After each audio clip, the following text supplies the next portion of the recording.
Excellences, Monsieur le Président de la 78e session de l'Assemblée générale des Nations unies, Excellences, Monsieur le Secrétaire général de l'Organisation des Nations unies, distinguées personnalités, au nom de son Excellence le capitaine Ibrahim Traoré, président de la transition, chef de l'État, recevez les salutations fraternelles du peuple et du gouvernement du Burkina Faso.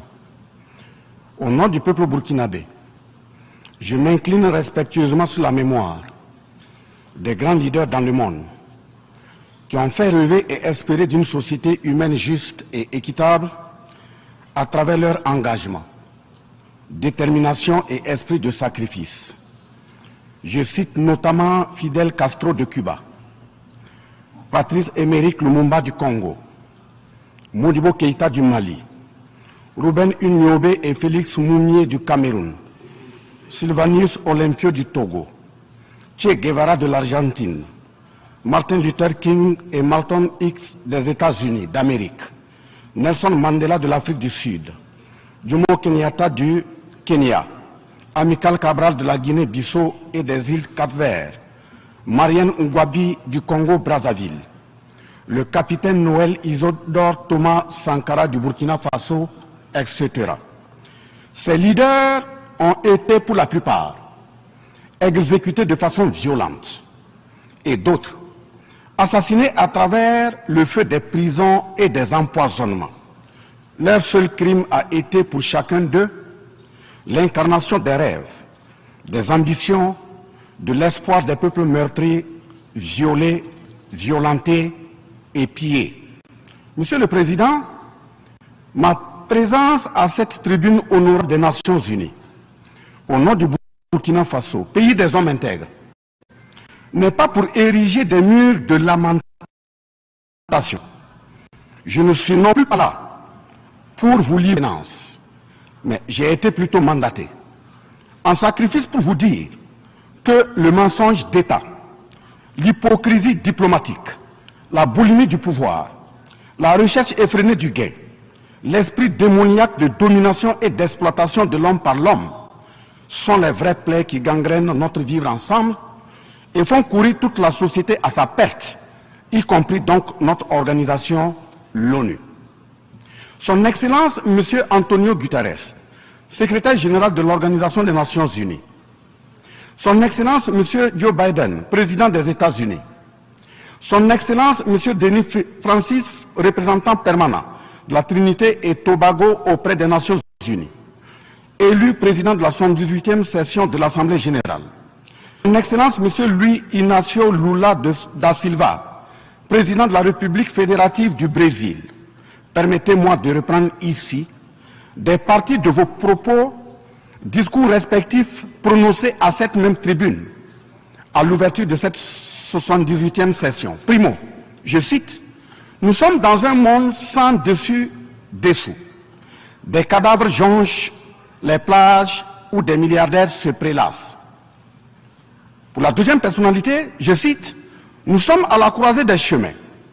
Nous avons une cause commune, à savoir léguer à nos enfants un monde avec un bon climat social. » Fin de citation. Pour la troisième personnalité, je cite, « Malgré les difficultés, nous pouvons nous en sortir. Ce ne sont pas les capacités qui manquent, mais la volonté politique. Sinon, nous pouvons apporter le progrès et la paix pour tous. » Fin de citation. Pour la quatrième personnalité, je cite, « Il y a dissonance entre les discours et les pratiques, les faits. Le Conseil de sécurité de l'ONU est paralysé. L'ONU doit assumer ses fonctions d'un monde solidaire et équitable, conformément aux principes édictés dans la charte. Cela suppose qu'on ait le courage de lutter contre les inégalités. » Fin de citation.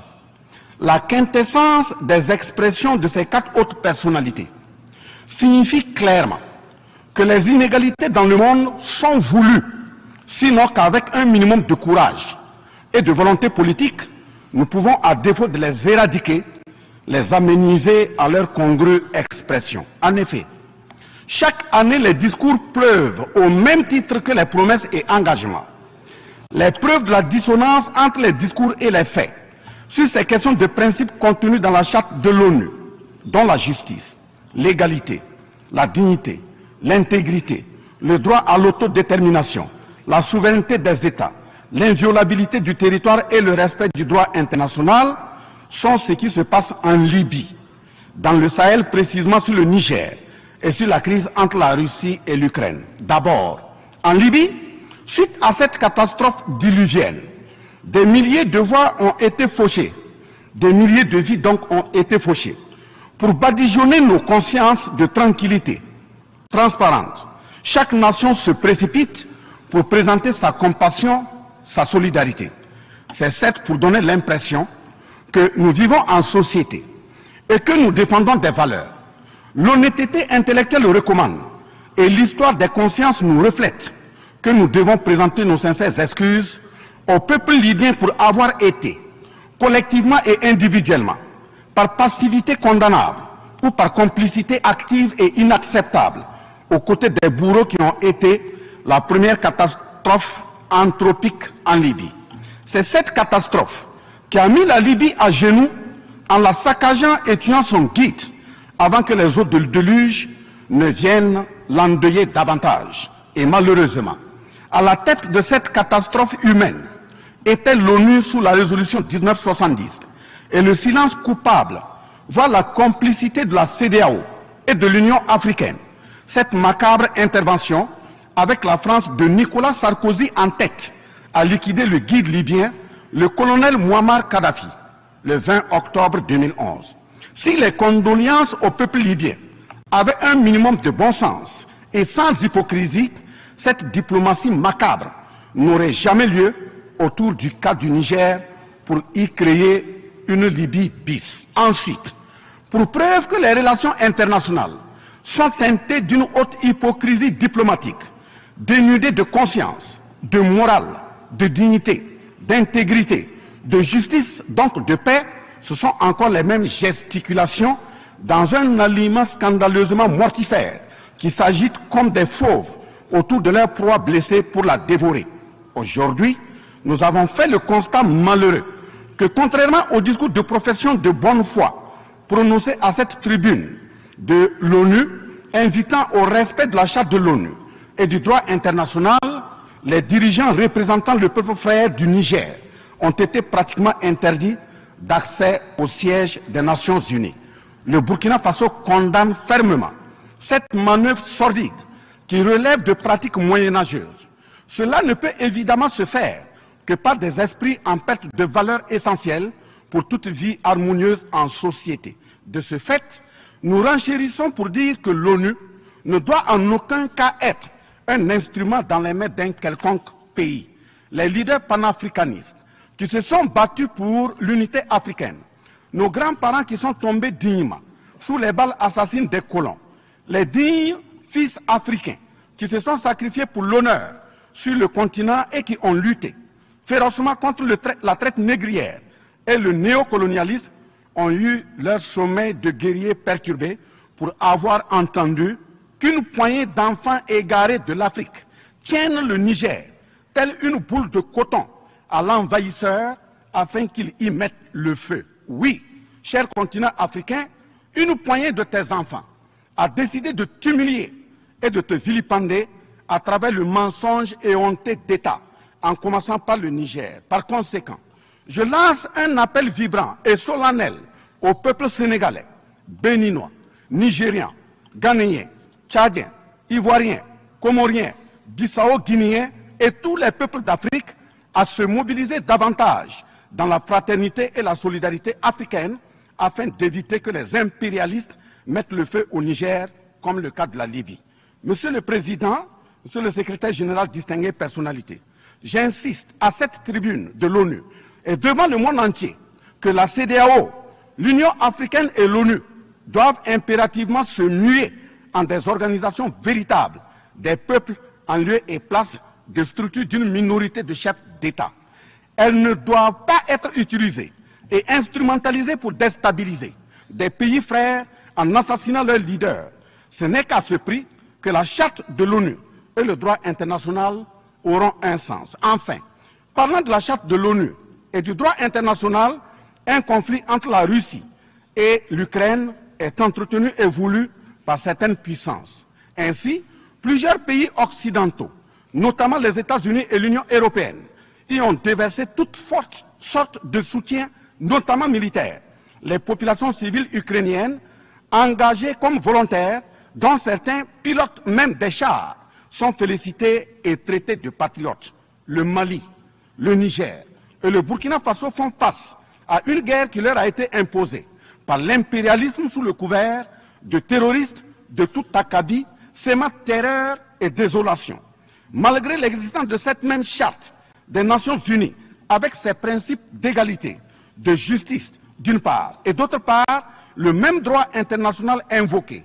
À cette tribune de l'ONU, il y a nettement un fossé abyssal dans le traitement des questions. En effet, prenant le cas du Burkina Faso, les populations civiles, face aux incursions barbares et meurtrières des terroristes, ont décidé de s'engager aux côtés des forces de défense et de sécurité.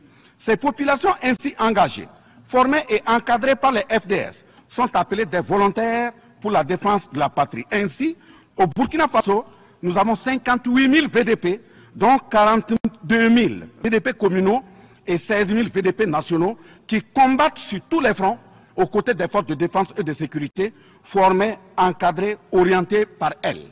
Celles-ci n'agissent que sur instruction et surveillance des FDS et conformément à des textes réglementaires en vue de protéger leur vie et leurs biens. Ce sont ces patriotes que certains chefs d'État de la CEDEAO et de l'Union africaine, sur instrumentalisation de puissances impérialistes capitalistes, tentent de faire croire à la communauté internationale que ce sont des milices. C'est cela le mensonge éhonté d'État. Monsieur le Président, si la communauté internationale était honnête et sincère dans son engagement contre le terrorisme, il ne perdurera point, de sorte à ce que des populations civiles s'engagent et se forment pour assurer leur propre défense. Parlant d'un manque de franchise de cette communauté internationale, voici les exemples. Premièrement, lorsque le Mali, le Burkina Faso, le Niger et d'autres pays se sont organisés sur leurs frontières communes en mutualisant leurs forces pour faire face au terrorisme, la France est venue de nulle part imposer son instrument qu'est le G5 Sahel. Aujourd'hui, la CEDEAO, qui a subitement une force d'intervention pour rétablir des démocraties, a annoncé un apport de 2 milliards de dollars US. Mais à la création de cette G5 Sahel, jusqu'à nos jours, à sa vaporisation, cette CEDEAO n'a pu débourser que 25 millions d'euros de dollars, 25 millions de dollars US. Où est donc le sérieux dans la défense des vies humaines prônée par la Déclaration universelle des droits de l'homme et des peuples? Deuxièmement, le Burkina Faso subit des sanctions cyniques suite au coup d'État du 30 septembre 2022. Cette nébuleuse dite communauté internationale, sous l'impulsion de la France qui est passée par ses valets locaux en Afrique, a tenté d'abord de faire nommer un Premier ministre au Burkina Faso en vain. Ensuite, ils sont passés à l'imposition de ministres dans des postes stratégiques au sein du gouvernement burkinabé en vain. Et enfin, ils ont négocié le maintien des relations afin que le capitaine Ibrahim Traoré mette en œuvre tout ce qu'ils décideront, condition sine qua non d'une durée à souhait au pouvoir. L'ayant aussi refusé, au nom de l'intérêt supérieur de son peuple, une avalanche de mesures répressives, de menaces, de tentatives de coup d'État, manœuvres immorales sont en élaboration dans des laboratoires criminels. Et malheureusement, toutes ces manœuvres et missions macabres sont pilotées en marionnettes téléguidées par des personnages de couloir présidentiel africains. C'est ainsi que même cette fameuse initiative d'Accra, sans le Mali, n'a pas fait long feu. Troisièmement, en plus des coupures d'aide, d'annulation de conventions de formation de nos forces de défense et de sécurité, nous assistons au blocage de notre matériel militaire, commandé avec la sueur de nos compatriotes, toujours sous l'impulsion de la France. En exemple, pour les vecteurs aériens nécessaires pour le contrôle et la défense du territoire, nous avons eu un contrat avec le Brésil, dont la licence d'armes devait provenir de la Belgique, et le système de navigation de tir ainsi que des caméras des États-Unis d'Amérique, puis un moteur du Canada. Ces moyens sont aujourd'hui fallacieusement et cyniquement bloqués. Vous parlez de défense des droits humains à cette tribune de l'ONU. Je vous invite donc à nous livrer incessamment nos armes pour la défense et la protection de nos populations meurtries. En tout état de cause, vous êtes solennellement saisis. Et si rien n'est fait, l'histoire vous tiendra responsable de non-assistance à personne en danger. Monsieur le Président, Monsieur le Secrétaire général, ce tableau peu reluisant de cette communauté internationale, caractérisée par la non-assistance à États en proie au terrorisme, l'hypocrisie internationale, la suprématie de quelques puissances au sein de l'ONU, la complicité au pillage de l'Afrique, etc., ne commande-t-il pas la traduction de cette communauté internationale devant la Cour pénale internationale? En un mot, notre sécurité sera assurée par nous-mêmes en priorité et non par quelqu'un d'autre. Sur la question de la présence de Wagner au Burkina Faso, chantée par une certaine presse téléguidée depuis l'Élysée, je répondrai ceci. Oui, Monsieur le Président, c'est nous les Wagner du Burkina Faso. Oui, ces braves forces de défense et de sécurité et volontaires pour la défense de la patrie sont les Wagner du Burkina Faso. Par conséquent, du haut de cette tribune de l'ONU, je magnifie le sacrifice de tout patriote au nom de l'intérêt national. Je salue vivement la mémoire de tous ceux qui sont tombés les armes à la main et magnifie le courage et l'intégrité de ceux qui sont toujours en vie et foncent inexorablement et de façon sacrificielle vers la victoire de notre peuple et la sauvegarde de notre patrie. Au lieu de nous aider à arrêter cette saignée humaine, ce sont des accusations fallacieuses, des mensonges éhontés d'État, englobés dans une diplomatie d'hypocrisie et des menaces voilées pour nous indiquer des partenaires à fréquenter et des conduites à tenir. Nous disons non. Au nom de la même charte des Nations Unies et du droit international que vous évoquez tous et toutes ici à cette tribune, les peuples africains en général et sahéliens en particulier sont résolument engagés à assumer absolument et pleinement leur émancipation totale pour un progrès social véritable. Ainsi, le Burkina Faso liera de façon souveraine ses partenariats avec qui il veut et achètera ses moyens de défense avec qui il veut. Qu'un pays s'appelle Russie, Iran, Turquie, Azerbaïdjan, Cuba, Nicaragua, Corée du Nord, le Burkina Faso y achètera et y vendra librement ses produits sans intermédiaire, encore moins une autorisation de qui que ce soit. Et cela advienne que pourra. Monsieur le Président, Monsieur le Secrétaire général, parlant toujours d'hypocrisie et de mensonges d'État, dans cette question de lutte contre le terrorisme, en général et dans le Sahel en particulier, voici d'autres faits que vous n'ignorez certainement pas et j'en suis certain. Primo, dans le Sahel, nous avons près d'une dizaine de milliers de soldats d'armées étrangères, composés en majorité de soldats français, mais également des soldats américains, allemands, italiens, etc., avec des armes, des matériels volants et de surveillance les plus sophistiqués au monde. Et malgré tout, personne ne voit des colonnes de centaines de terroristes se déplacer pour aller servir la désolation et la mort, souvent avec des armes inimaginables. Au Mali, au Niger et au Burkina Faso, il n'y a ni usine de fabrique d'armes, ni de munitions. Qui recrute donc ces terroristes? Qui les entraîne? Qui les dote en permanence? Qui les nourrit et avec quels moyens? Croyez-vous à cette philanthropie au nom de laquelle des Occidentaux vont envoyer leurs militaires au Sahel mourir pour des beaux yeux des Sahéliens? Si oui, qu'est-ce qui justifie les énervements et autres gesticulations puériles et diplomatiques dès qu'on dit à la France de déguerpir militairement? La vraie raison, ce sont les ressources du sous-sol au Sahel. En effet, l'Assemblée nationale française a voté la loi numéro 057-7-27 du 10 janvier 1957, parue dans le journal officiel de la République française du 12 janvier 1957, portant création de l'Organisation commune des régions sahariennes, OCRS, qui regroupe des parties du Mali, du Burkina Faso, du Niger, de la Mauritanie, de l'Algérie, etc. Cette zone n'a jusque-là pas d'égal dans le monde en termes de richesse de sous-sol. À titre d'exemple, la nappe phréatique la plus importante va de la Mauritanie à la Somalie, en passant par le Mali, l'Algérie, la Libye, le Niger, etc. Le journal Le Monde du 23 juin 1957 avançait le chiffre de 6 à 7 millions de tonnes de pétrole comme production potentielle annuelle du Sahara.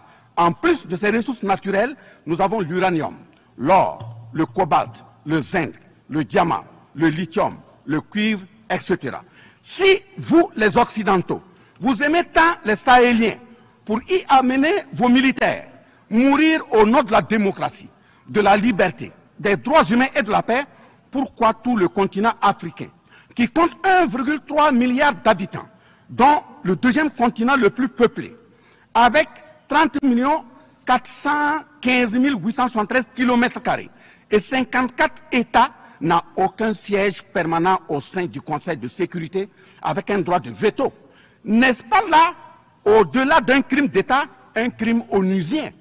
Donc, acte aux mentions diplomatiques grossiers consistant à dire que ces puissances impérialistes viennent au Sahel pour défendre la démocratie et des droits humains. Parlant de droits humains, je vous rappelle que la première charte au monde sur cette question de droits humains de l'homme est bien celle de Kouroukan-Fougan de 1236 au Mandé actuel Mali. De ce fait que les moralisateurs expansionnistes gardent leur rhétorique de respect des droits humains à géométrie variable pour leurs terroristes qu'ils encadrent. Secondo, l'Afrique n'aime pas comparer les morts. C'est un manque d'éducation que de le faire.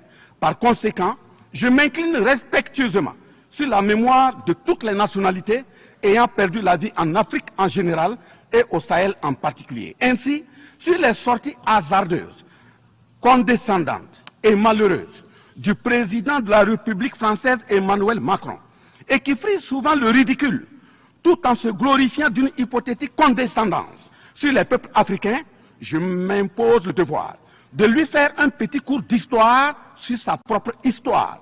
Voilà pourquoi les salles de classe sont faites pour que les enfants apprennent les cours et grandissent bien, que de s'adonner à autre chose, au risque de se perdre à jamais. Mais pour commencer, je précise qu'aucun peuple africain ne s'est opposé au peuple français. Il n'y a pas donc de sentiment anti-français en Afrique. Il n'y en aura jamais du fait de notre légendaire hospitalité et amour du prochain. Il y a que les peuples africains refusent la condescendance, l'arrogance, l'insolence, la suffisance, le paternalisme, le pillage de ses ressources et le crime organisé. En effet, pour votre mémoire, M. Emmanuel Macron, d'abord, je rappelle l'appel à travers la BBC en Angleterre le 14 juin 1940, lancé par votre propre grand-père, le général de Gaulle, à l'endroit de l'Afrique pour venir sauver la France des griffes des nazis. Comme rappel, nous avons 17 000 Maliens morts pendant les 2 guerres mondiales, d'une dette de sang que la France semble avoir occultée. S'ils le veulent, qu'ils aillent dans le livre, confère livre de Bakary Kania, professeur agrégé de l'université Sorbonne. J'ajoute dans ce même document, à la page 344, au tableau 21, les vétérans soudanais des 2 guerres. Il en résume un total du Burkina Faso, du Mali et du Niger à 82 208 combattants qui sont tombés. Et au niveau de l'Afrique occidentale française, il y a eu 154 519 combattants mobilisés, qui se confèrent donc aux sources Henri Léger, rapport de fin de mission en AOF Dakar, le 13 juin 1950, archives du Sénégal, code 4 D 68, acte parenthèse 89, voire annexe 5. Ensuite, le 17 novembre 1986, François Mitterrand, président français d'alors, en réponse au capitaine Thomas Sankara, disait ceci, je cite, « L'Afrique a été pillée. J'ai parlé de matières premières. J'aurais dû parler des hommes. Pendant des siècles, on vous a exploité humainement. On a volé vos hommes, vos femmes, vos enfants. On s'est servi de vous. Je comprends votre refus, votre révolte, et j'approuve votre combat. Vous avez raison de refuser d'être un continent sacrifié. Le moment est venu où vous devez vous-même développer vos économies à partir de ces biens et de ces hommes. Et le devoir de ces pays qui ont profité abusivement du travail africain, c'est de restituer à l'Afrique une part de ce qui a été pris au travers des siècles derniers. Fin de citation. Effectivement, l'Afrique a toujours été vachement pillée, mais elle reste riche en hommes, en valeur et en richesse minière. Pour preuve, parlant de ces ressources minières, l'Afrique, c'est 30% des ressources minérales mondiales, 40% des réserves d'or, 33% des réserves de diamants, 80% des réserves de coltan, 60% des réserves de cobalt, 55% des réserves en uranium, etc. C'est pour la défense ferme de cette Afrique que la jeunesse africaine est plus que jamais debout. Monsieur Macron, avez-vous encore besoin d'un peu d'histoire pour vous remémorer? Enfin, bien avant cette sortie regrettable et donc malheureuse du président français Emmanuel Macron, il s'était attaqué, comme tant d'autres de ses compatriotes politiciens, à la maternité africaine. Et là aussi, je tiens à lui rappeler que l'Allemagne compte 80 millions d'habitants environ sur une superficie de 347 000 km² face au Congo, qui a 95 millions d'habitants sur une superficie de 2 345 000 km². Deuxièmement, la Belgique compte 11 millions d'habitants sur une superficie de 30 000 km² face au Gabon, qui a 2,5 millions d'habitants sur une superficie de 267 000 km². Troisièmement, la France compte 68 millions d'habitants sur 672 329 km² face à la Namibie, qui compte 2,5 millions d'habitants sur une superficie de 825 000 km². C'est fort de tout ce qui précède que, justement, Aimé Césaire, paix à son âme, disait, je cite, « L'Afrique est le seul continent au monde où les populations chantent et dansent et applaudissent pour ceux qui les appauvrissent, les affament et les torturent. Le malheur de l'Afrique, c'est d'avoir rencontré la France. » Fin de citation. Certes que l'Occident a violenté, volé et violé l'Afrique. Quelle est notre part de responsabilité en tant que dirigeants africains? N'est-ce pas nous, dirigeants africains, qui prêtons le flanc pour qu'on nous piétine? En effet, nous avons abandonné notre identité pour ne rien être. Nos noms ont disparu pour faire place à d'autres noms importés et qui ne collent pas à nos réalités. Il nous faut reconquérir notre culture. Nous avons singé en copiant l'Occident, en monogamie. Voilà qu'aujourd'hui, on veut nous faire croire que des contre-valeurs, des attitudes contre la nature relèvent du ressort de la liberté. Il ne sera pas question d'homosexualité en Afrique. Je le répète, il ne sera pas question d'homosexualité chez nous. Monsieur le Président, ce qui vient d'être décrit sont les étiquettes profondément malheureuses d'une ONU aujourd'hui résumée qu'à sa portion de forme, car 1,2 milliard de personnes sont plongées dans la misère. 2 000 milliards de dollars US dans l'armement. 20 fois le budget de l'ONU dans le nucléaire. Sur les questions de développement, l'Afrique reçoit du FMI et de la Banque mondiale 34 milliards de dollars contre 160 milliards de dollars pour l'Occident.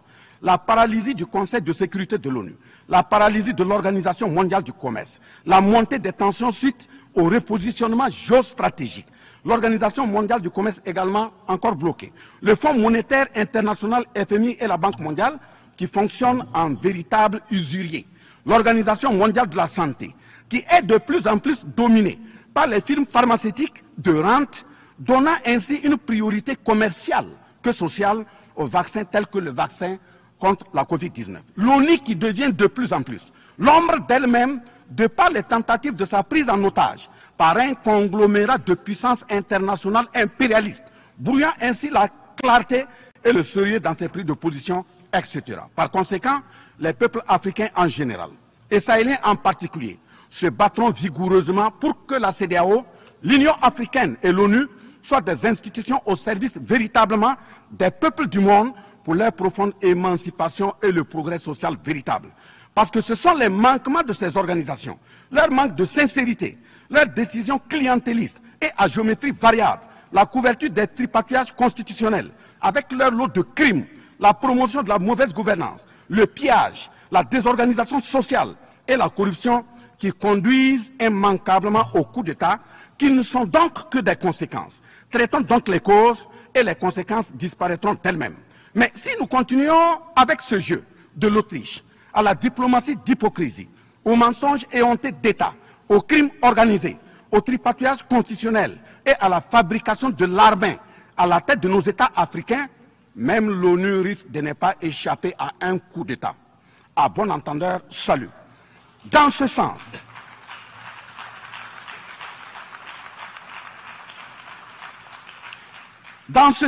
et afin de prendre leur destin en main, le Mali, le Niger et le Burkina Faso ont signé l'Alliance des États du Sahel en abrégé AES.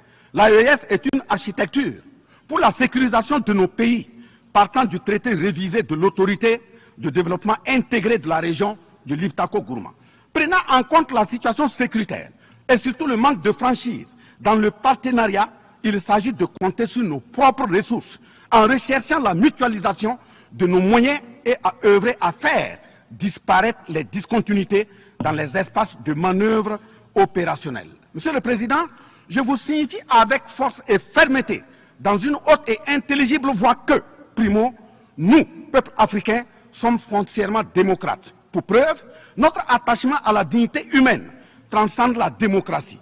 Ce que nous refusons, c'est moins donc la démocratie que le piège de la démocratie qui nous est tendu. Ainsi, la démocratie électoraliste s'est avérée un moyen de contrôle de nos États à travers le jeu de chaises musicales de dirigeants très souvent imposteurs, corrompus, voleurs, violeurs de constitution, car étrangers au seul intérêt de nos États africains qui vaillent. Secondo, nous, Africains, sommes-nous aujourd'hui reconnus dans notre dignité d'homme, au sens de un homme égal à un homme? La réponse assurément est non, au-delà des convenances circonstanciées, pour nous endormir et mieux nous asservir. Triste pour le continent noir, reconnu scientifiquement comme berceau de l'humanité, mais dans la réalité humilié, placé sous contrôle dominé. Des indépendances factices aux guerres fratricides, de la démocratie électoraliste aux aides biaisées, des guerres de rapine au terrorisme malicieusement fabriquées, entretenues et injectées dans nos contrées africaines, notamment au Mali, au Burkina Faso et au Niger. Il y a une seule constante: nous dominer, maintenir le pied sur notre cou, tel le cas de notre malheureux frère George Floyd aux États-Unis, ici même. Est-ce cela la démocratie? Et il se trouve des partisans de cette conception étriquée de la liberté pour justifier intellectuellement l'asservissement et la barbarie contre nos peuples en lutte pour leur dignité et leur souveraineté au nom d'un principe paradoxal de liberté qui, in fine, assassine la liberté. Oh liberté, quel crime n'a-t-on pas commis en ton nom? C'est pourquoi nous décidons désormais de dire non. Non à tous ces amis qui veulent du bien au point de nous menacer de guerre pour imposer leur amitié. Nous adapterons notre démocratie tant brandie et chantée par des loups dans des pots de bélier afin de sécréter par nous-mêmes le leadership politique adéquat pour nos peuples en vue de leur bonheur. Oui, l'émancipation totale et le progrès social véritable pour nos peuples constituent la finalité de toute action, qu'elle soit politique, économique, socio-culturelle et ou sécuritaire. Troisièmement, les peuples africains en général, et ceux sahéliens en particulier, ont découvert des chaînes d'aliénation économique, sécuritaire, socio-culturelle matérialisées en accord secret avec la France et sont engagés à les casser pour leur émancipation véritable. Ce sont entre autres, premièrement, la dette coloniale. Nous n'allons pas fermer les yeux et la payer tout en laissant nos populations mourir de faim et de soif et voire de maladie. Deuxièmement, la question de la monnaie dont le franc CFA, appelé franc des colonies françaises d'Afrique, n'est pas une priorité africaine. Au plan juridique, la propriété est le droit de jouir et disposer des choses de la manière la plus absolue. Confère article 544 du Code civil français chez eux-mêmes. Un brevet est donc détenu par la France sur le franc CFA. Elle est par conséquent propriétaire du franc CFA et elle la loue aux États francophones africains. Ce qui est marrant en plus est que le biais produit par la France pour l'Afrique de l'Ouest diffère de ceux de l'Afrique centrale en valeur monétaire sous la même appellation franc CFA. Le seul document reconnaissant le franc CFA est le décret numéro 45-0136 du 26 décembre 1945, dont les signataires furent Charles de Gaulle, président du gouvernement provisoire, René Plévin, ministre des Finances, et Jacques Soustel, ministre des Colonies. Quatrièmement, la priorité aux intérêts aux entreprises françaises dans les marchés publics et appels d'offres publics, c'est terminé.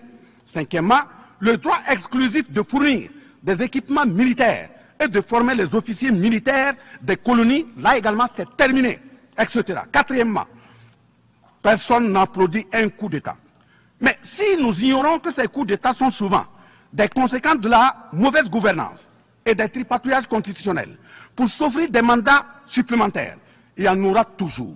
Donc, ayons la lucidité de combattre les vraies causes en restant exigeants sur le respect des règles démocratiques et de la bonne gouvernance. Cinquièmement, les peuples africains ne sont pas opposés au peuple français, mais c'est plutôt la politique française, pleine de condescendance, qui est rejetée. En effet, la France, en refusant le rapatriement de son ambassadeur récusé au Niger, est une violation du droit international, notamment l'article 9 alinéa 1 et 2 de la Convention de Vienne sur les relations diplomatiques de 1961. En décidant de l'interdiction des artistes du Burkina Faso, du Mali et du Niger en France, c'est une méconnaissance très grave de la portée culturelle en tant que moteur d'équilibre familial, communautaire, voire national. L'artiste est un médecin du psychique, même à distance. En déclarant qu'ils ne veulent pas de chômeurs, de migrants, de voleurs, etc. en France, nous en Afrique en général, et au Sahel en particulier, ce sont les producteurs de chômeurs et de voleurs via le pillage cynique de nos ressources que nous ne voulons pas. Mais sincère reconnaissance au peuple du monde, à l'ensemble des personnalités à tous les niveaux dans le monde qui comprennent et accompagnent le Burkina Faso, le Mali et le Niger dans cette montée, certes difficile, mais s'adhère totale sur le chemin de la pleine émancipation, l'expression de la dignité, de l'honneur, de la liberté, de l'égalité, de la prospérité, de la justice et donc de la paix. Face à la situation que traverse le Burkina Faso, le gouvernement burkinabé a mis en œuvre des actions vigoureuses à travers l'adoption d'un nouveau plan de développement, le plan d'action pour la stabilisation et le développement, et ses 4 axes prioritaires qui sont, premièrement, la lutte contre le terrorisme et la restauration de l'intégrité territoriale. Deuxièmement, la réponse à la crise humanitaire. Troisièmement, la réponse de l'État à l'amélioration de la gouvernance. Et pour terminer, le dernier élément, la réconciliation nationale et la cohésion sociale. Ces efforts visent à offrir à la population burkinabé de meilleures conditions de vie, tout en saluant l'ensemble des partenaires à travers le monde qui nous accompagnent. Nous invitons vivement ceux qui sont toujours dans le doute ou tétanisés par des rapports au contenu faux qu'ils sont les bienvenus au Burkina Faso, à condition que le partenariat cadre avec la vision de la transition résumée dans ces 4 axes. Vive l'ONU, vive la 78e session, vive les peuples en lutte, vive la solidarité entre les peuples, vive l'Afrique libre, vive l'Alliance des États du Sahel, vive le Burkina Faso, la patrie ou la mort, nous vaincrons. Je vous remercie. I thank the Minister of State, Minister of Civil Service. Je remercie le...